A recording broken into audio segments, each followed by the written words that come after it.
David Settle alongside Laramie Plainsmen head coach Clint Reed as we get ready for the first round of the Class 4A playoffs. Friday night, the Plainsmen playing in Cheyenne against the East Thunderbirds. It's a 6 o'clock kickoff. You like this matchup? I do. You know, playoffs are playoffs, teams are teams, and you just have to go out and win. But, you know, as far as a selection of who we play, who wouldn't want to go 45 minutes versus 4.5, 5.5 hours? So right. Travel time already is better than that. And as far as the team goes, you know, everybody's banged up this time, but East going through a lot here in the changes in the last couple of weeks of the season. So hopefully, you know, hey, the luck comes our way. It is what it is, and see if we can take advantage of it. Speaking of luck, and the big question, is Tuggle going to play Friday night? We're 100% go. Everyone's suiting, everyone's going. How long we last, how long we go is another question, but those kids and those seniors, they all want to strap it up, and they all want to go, and they're all going to give it a shot. Well, if they are able to do something, it'll be the first time since 2000. You and I talk about all the time the history. It's been a long time since we got to the semifinals. You got to go win the game, but how much would that mean to this program right now in just your second year? It'd mean a lot. You know, me and you talk about wins and losses and records and traditions and things all the time, and you know, I remember somewhere around 2005 getting 4 wins. And I think even in Severson's time, we might have got one shot at 4, but we haven't reached that 5. You know, we've talked about hosting home playoffs games, but we just haven't even got that 5th game. And what that means for us is winning the first round of the playoffs. So to get that 5th win, to get one first round in the playoffs, it'd be real nice. Take me back to the East game. I thought it really was a toe-to-toe game. Came down to 3 plays. I thought the bad snap on our end that resulted in the safety after Jason tried to throw it away, and it was intentional grounding. And then I thought the 4th and 1 that they stuffed, and then the very next play on offense for East, they threw the big 50-yard touchdown pass. That took it from a 21-14 game to 31-14. What did you take away from the first meeting at East? No, you're right.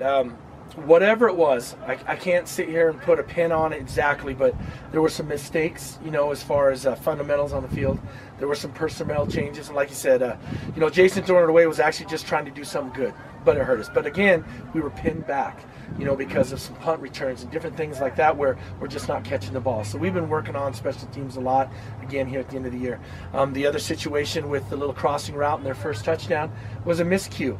You know, we got some guys yelling punt return. We got guys yelling punt, our defense. And so we've got one guy dropping back deep. We're playing with 10 up front, and we're not set where we should be when it's like 4th and 5 and they're basically going for it. So, you know, we talked hard about communication and letting coaches do coaching and players play and everybody staying engaged in what we're doing on the field. So, if folks haven't heard, Cheyenne East lost their quarterback to an injury. How much do you feel that impacts this game? Anytime you lose your quarterback, anytime you lose a key starter, I think it impacts the game. It really does. But you know what? East has got good athletes. Next man up, and we're assuming number 4, you know, is what we've been seeing on film. Good athlete, you know, so he can run the ball. Maybe they're going to stay on the ground a little bit more. You know, he'll throw it around when he needs to, and they'll do what they need to win. And they're going to come out and fight. And so they've got athletes, and so you know, we got a lot of respect for Cheyenne East. Well, they still have a really good defense, which I think sometimes people overlook. That front 7's pretty talented. Yeah, they're scrappy. If I had to pick something out of the 7, it's just, you know, it's kind of like going to Natrona too, although Natrona's front line is real good, but and I know East has a real good front 4, but I just look at those 2 linebackers causing havoc. You know, stepping up in the A gaps, flowing hard, filling hard.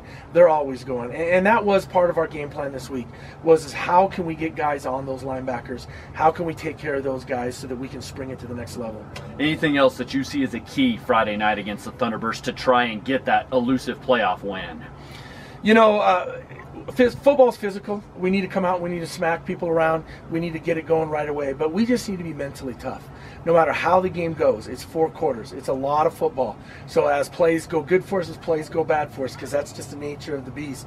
And so we just need to stay mentally focused, stay engaged, and stay on track to what we have game planned.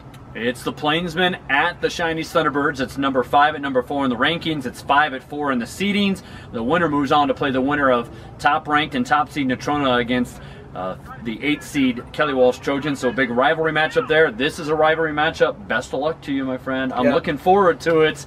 Thank you, David. I'm warming the fingers here. Not only because it's a little chilly, not really. It's actually decent for football weather, but I can't wait for Friday night at 6 o'clock. I'm excited too. The Plainsmen at the Thunderbirds, 6 o'clock, Okie Blanchard Stadium at Cheyenne East High School. Join Kurt Moore and myself in the broadcast on KOWB. Our coverage starts at 5 p.m. Friday.